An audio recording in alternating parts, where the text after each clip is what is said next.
What's going on YouTube? Bo here. It's been a while, it's been a couple of weeks, and today I'm going to talk about the top 5 mistakes I see artists make, whether it be beginner, novice, adept or intermediate, whatever word you want to use for artists in whatever skill level they're in. And this just comes from my knowledge, from what I've gained. And sorry, I'm still a little bit sick, so you might hear some sniffles or some coughs, and I sound a little nasally. Um, Anyway, so a couple of announcements first. I haven't made a video in a couple of weeks. There's a reason for that. So I now have like 225 subscribers. So thank you very much, guys. 225. And I started looking the other day, and I was going to make a video, and I looked at my other videos, and I have, I think, 43 videos. And on average, this is from a business standpoint. If you don't know anything about me, I managed retail for years and years, for like 8 years, and then I worked as a financial advisor for a major banking corporation for a year, and went back to management. So anyway, as a business kind of view, let's see, on an average I have about probably like 30 to 40 views out of 225 subscribers. And what that tells me is I know I have a lot of new subscribers since I started live streaming with Zia Taptara. Let me write his name down here, because most days you can actually see me in action with Zia. And I was going to upload my live stream at the same time he's doing his. But what that turned into is, to be honest with you, to be humbled, Zia, what he has to say is 100% more important than what I have to say. So it's more entertaining if you tune into his channel. And by extension, you're going to be celebrating my channel and supporting my channel by watching Zia's, because you're still going to hear me and you're still going to see my work. Anyway. So I started looking at this number, the 30 to 40, and how many videos I have. And minutes-wise, I think I have 1,800 minutes of footage that I've recorded and put the work into the art. And out of 225 subscribers, excuse me, sorry. I'm just saying that there's a lot more room for improvement on how many views I can squeeze, how much content has yet to be viewed.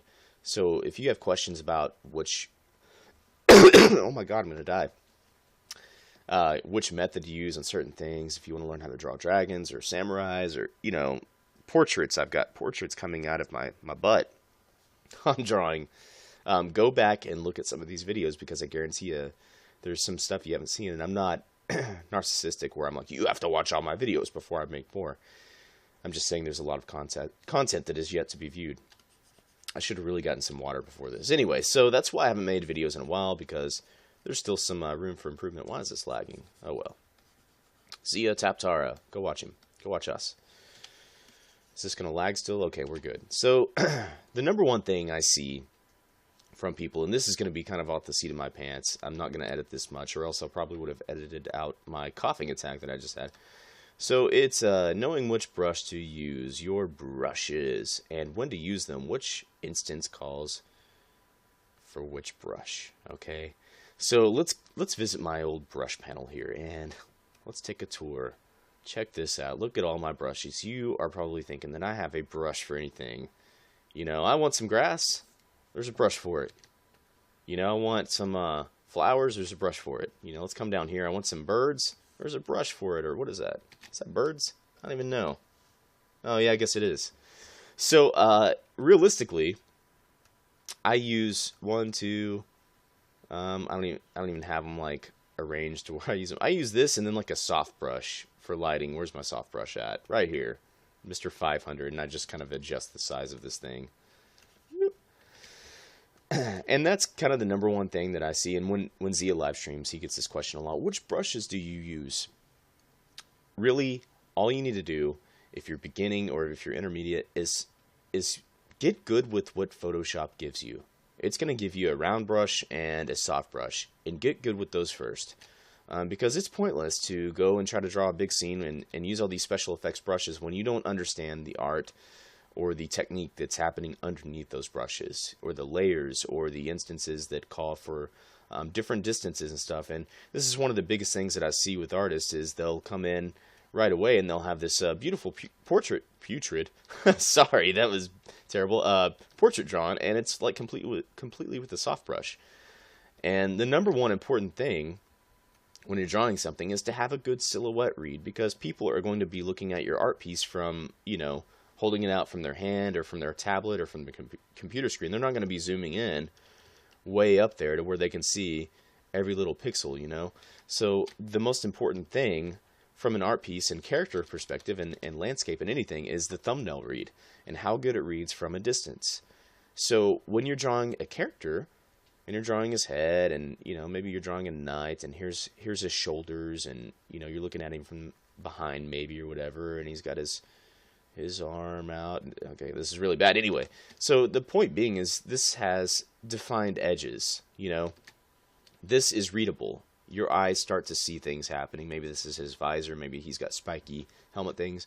And when you go down here and you start drawing with a soft brush and you make a silhouette, let's try to do the same thing.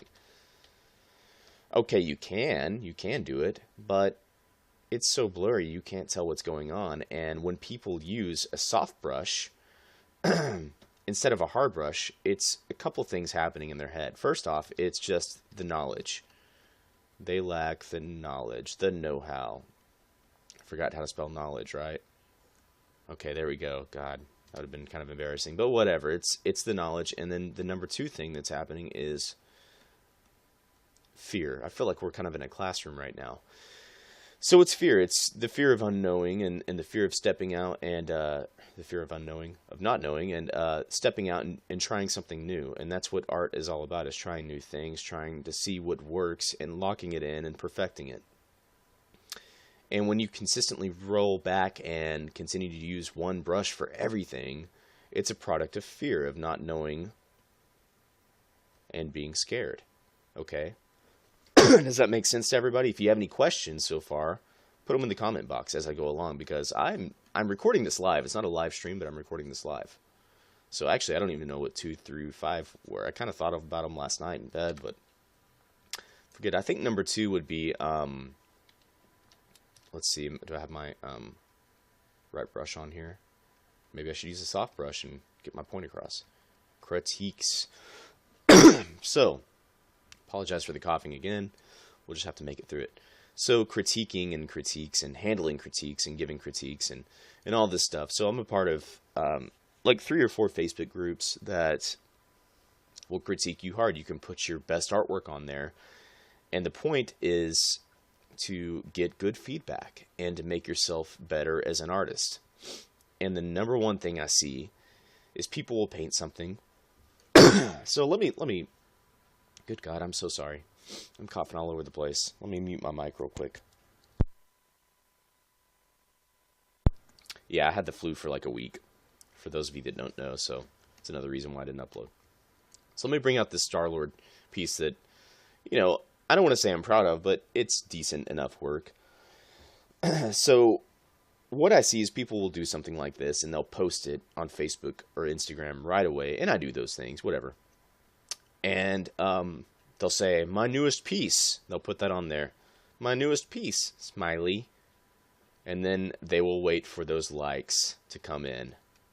Likes? This one took me 6 hours. Not really. And then they'll put all this junk on it. And then they'll write, like a paragraph. Their life story on this piece. And I was up all night. And I kept going back, and finally I got the rim lighting right on Star-Lord. And, all this crap that they write on these things. And then what happens is somebody comes in and they say, well, his hand doesn't really look like he's holding that gun. Which, that's a real critique, by the way. It does not look like he's holding this gun. And they'll say, well, I'm not going to write this all out. It's a new style that I'm going for. This is a new style. It was done on purpose.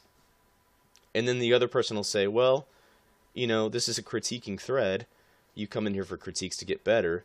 And they'll say, well, yeah, but I spent 6 hours on it, and it's a new style, and therefore, it's, this piece is perfect, and I'm offended. And I think that's the number 2 thing that you really need to look at, is involving yourself and surrounding yourself with artists that are much better than you or on the same level as you, and critiquing each other. And on my Discord chat, when I do live streams, I started this Discord chat where Periwinkle and Squidly Diddly and John Burns have joined me, and we help each other. We, hey, maybe you could change this, and or hey, maybe let's try to do a master study, and we work together and make each other better as artists. And I have seen these people grow just by talking to each other and sharing the work and encouraging each other. And I kind of see that issue with people taking critiques. They don't know how to take a critique. They take a great offense to it because they are so damn proud of their artwork, and you shouldn't be like that. You should understand that you are never going to be perfect. You will always be a student of the world, or as I like to call it, a number 5 student, right? Because I don't know how to draw an S. Maybe somebody can give me a critique on S's. God, good Lord. Okay, anyway, learn how to take critiques. Learn how to give critiques, too. Just don't tell somebody, good artwork. If you're on one of these like critiquing boards, good artwork. Learn how to give them, kind of be looking on other people's pieces and look at what's wrong with this. His hair isn't really defined. His eyes are kind of uneven. I mean, you don't want to bury somebody, but in the same hand, you want to be honest with people. And what this does is it also trains your eye. It's not like being a dickhead, excuse my language, and just crushing somebody's hopes and dreams in their art piece. But what it does, and you can keep it to yourself, you don't have to tell them. If you're not that kind of person, if you think it's rude, which it's not, it's helping an artist. If you think this is rude, then keep it to yourself. But look at this art piece and tell me what's wrong with it. Okay, his eyes, there's something wrong with them. I think that his face, some parts of it look like that we're looking at Star-Lord dead on instead of 3/4, I think that there's some confusion there. I think that he's not holding his gun properly. I think that there are some things that are executed cool. I think that, After Effects wise, the rain splatters are kind of cool. I think the rim light is pretty good overall. I think the lighting on his helmet's good.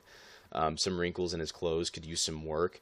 But you need to do that. You need to get used to this mentality with everything that you do, because it's going to make you a better artist. Whether somebody is crippling your work or whether you're going through your head and pointing out all these errors in other people's work, it's going to help you develop your skills, because the next time you draw a person or Star-Lord, you're going to say, oh yeah, this person did that, and I'm going to be sure not to do that anymore. Okay, and that kind of brings me to number 3. It's a segue there, is pride.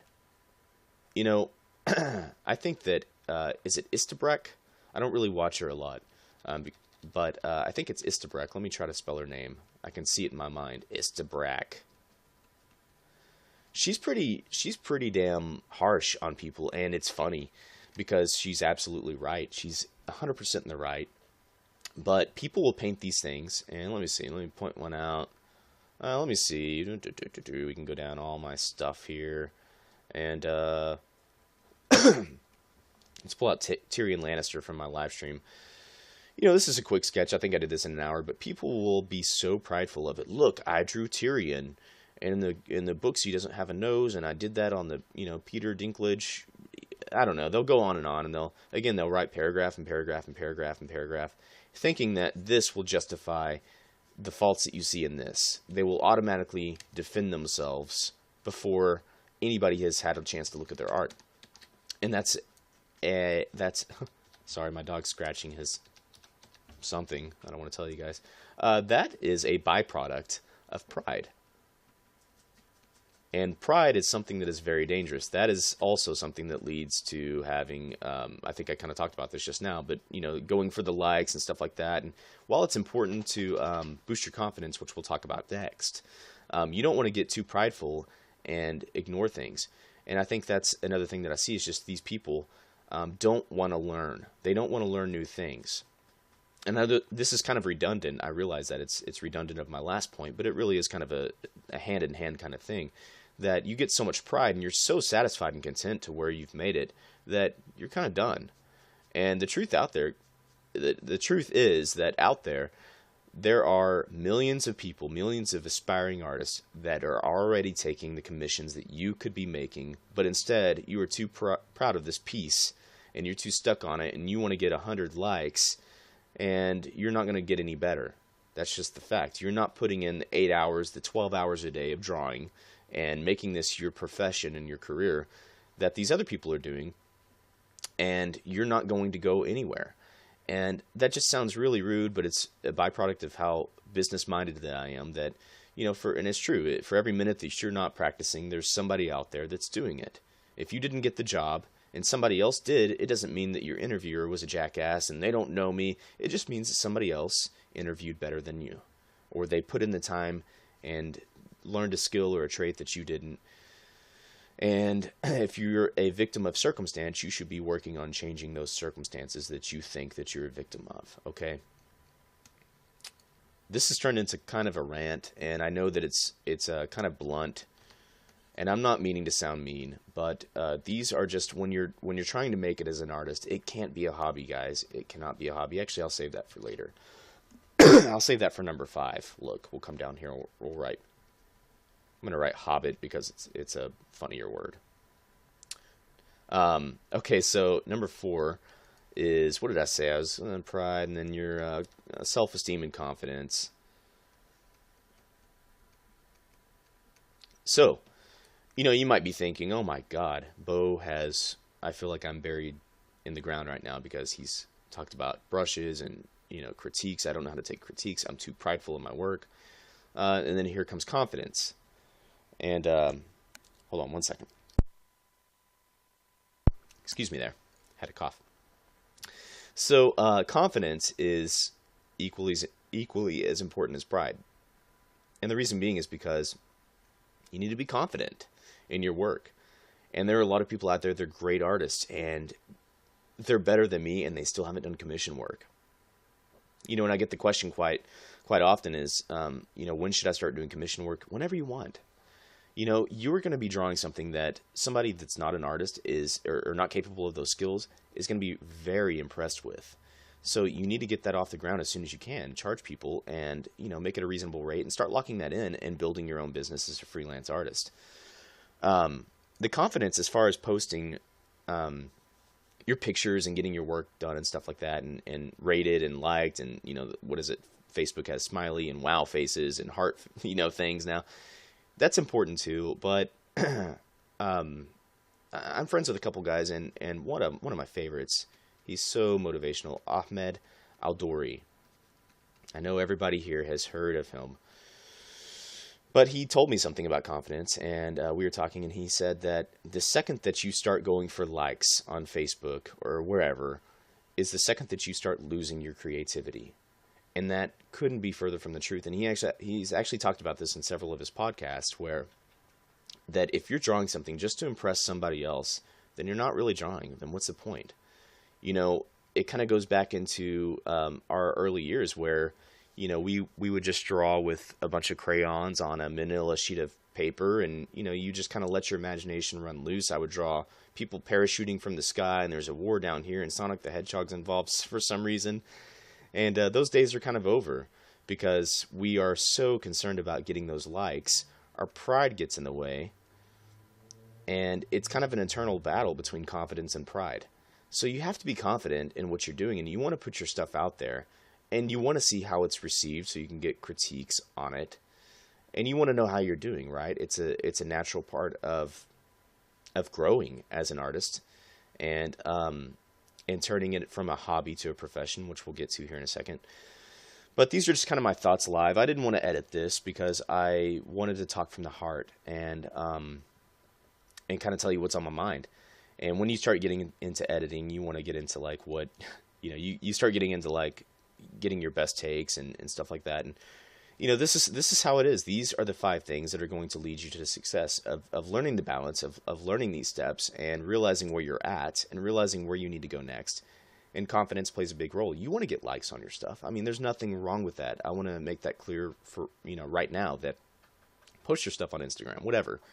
But the priority should be, are you happy with what you're doing? Not is, Zia Taptara, is he going to give me a like? No, it's not about that. It's, are you happy with your work? Are you truly happy? Don't try to create masterpieces like Istabrecht would say. Not everything's a masterpiece. It's all a learning experience, and we are students of the world every single day. We will never stop learning. So, God, I'm trying to make it through this. My voice is so hoarse, and my throat is dry. So I'm so sorry, but thanks for staying with me. So the last thing is Hobbit. Okay, so we'll say hobby. I'm just feeling goofy right now. So, you want to become a concept artist, you want to become a professional artist, or maybe you just want to see your art in indie games. Which, by the way, that's all I've done so far. That's the only commissions I've done are for indie game designers and indie film designers, and it's a great feeling because you're helping kind of the mom and pops out there, the startup companies. And maybe someday I'll make it professionally into like a big studio. I'm not really worried about that. I'm just enjoying the journey right now. So let's say that you want to turn your hobby. Why does that not look right? Is that not how you spell hobby? Oh God, how do you spell hobby? Why does that look wrong? Whoops. It is hobby. Okay. Good Lord, I just had a brain fart. You guys get to see it live. Anyway, it's from turning your hobby into a profession. And so I get this all the time. It's how long do you draw? Well, let me tell you about it. So from 2005, when I graduated high school 2004, through 2015, I worked. And I just told you guys that I worked in retail, I worked in management, I worked in banking, I've worked in the oil field. And in September of last year, I left. I walked out. I've told you the story a few times. Maybe some of you haven't had it. I quit my job with no plans and no money. And I just quit because I was unhappy. And the only thing that made me happy was all this stuff. Art. And I think that's the distinction that you have to make right now, is you have to think that, okay, where am I going with this? There's nothing wrong with having art as a hobby. But why do I want to get better? Do I want to get better at my hobby? Well, there's certainly nothing wrong with that. But here's the problem. When you start wanting to make money doing this, and I've made a little bit of money, I can tell you about it. I won't tell you how much I've made or how much I've gotten paid or how much my prices are. Because, I think everybody should kind of dictate that for themselves. But you can't have this as a hobby and make a living off of it, like solely. Just that's, paying your bills and your rent. You can't just say, why am I not getting good at this? If your art's a hobby, because if something's a hobby, like video games is a hobby for me, so I'll spend like a few hours a week playing a video game. Like I think I spent like 4 hours last week total playing Skyrim. Games are a hobby. Do not make art your hobby and expect it to be the thing that you do for the rest of your life, and you're going to get into Bethesda Studios and make the next Skyrim. God. Sorry. You can't just work 2 hours a day or 4 hours a week. It really does feel like I'm teaching right now. And expect your hobby to turn into a profession. And if it does, I'd be very surprised. You can share your success stories. Congratulations. But the fact of the matter is, I quit my job to wake up and, I still get dressed. I don't like to lay around in my boxers all day long. And I still have a routine. And there's some things that I'm gifted with. I'm definitely not privileged. I have situations that have happened to where financially I'm able to do this because I've made some smart decisions in the past. But the fact of the matter is I'm waking up and I'm spending 6 minimum, but 8 hours like a work day, and sometimes more. Sometimes I'll take a break and I'll go at it for another 3 hours. So I'll spend around total 8 to 12 hours on different things. And this would be like commissions or just practicing every day. And then I will take like a Saturday and Sunday off. And even then, I love art so much, I'll draw. And it's why I've been able to take things like, let's see here.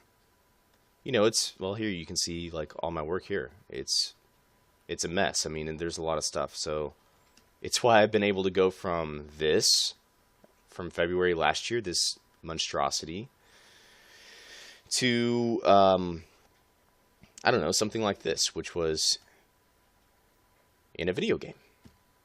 And that was more recently. I think that was like in March of this year. So it's kind of an older piece, but you can definitely tell the work. that doesn't come from just working on something 2 hours a week or 4 hours a week. So kind of make that distinction. And I'm not trying to come off as a jerk or knowing more. Excuse me. Sorry, guys. I really am. I've actually got like tears coming out of my eyes. I had the freaking flu for like 9 days. Anyway, so I'm not trying to claim that I know more than you. As stated when I started this channel, I'm just trying to share what has worked for me and what I know will work for you if you put the time into it. And while we're at it, that is the biggest thing. Like we just talked about, is putting in what the hell, putting in the time. So you're not like me and you mess up on Photoshop while you're recording something. Putting in the time. If you love something, whether it's a person, whether it's an item, whether it's a hobby, you will devote your time to it, and you will make it your passion. And I think that's kind of the we can call that number 6, as a matter of fact.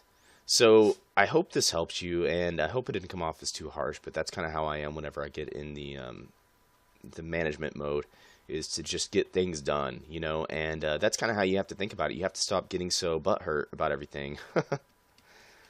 Oh, somebody didn't like my art. I only got 3 likes on it, and I spent 19 hours on it, It's fun to write things. Don't get so butthurt. Don't worry about your likes so much, unless it's building your confidence a little bit. Nothing wrong with that. And spend the time on it, and then learn which brushes to use. Do your studies. Give critiques, get critiques. Don't be so prideful. And let me know if you have any questions. I know this is all over the place. Whatever. I'm filming it live, and I'm still a little medicated, so excuse me, but thank you very much for tuning in. And I had a great time doing this. And I look forward to seeing you guys and talking to you soon. I'm going to cough.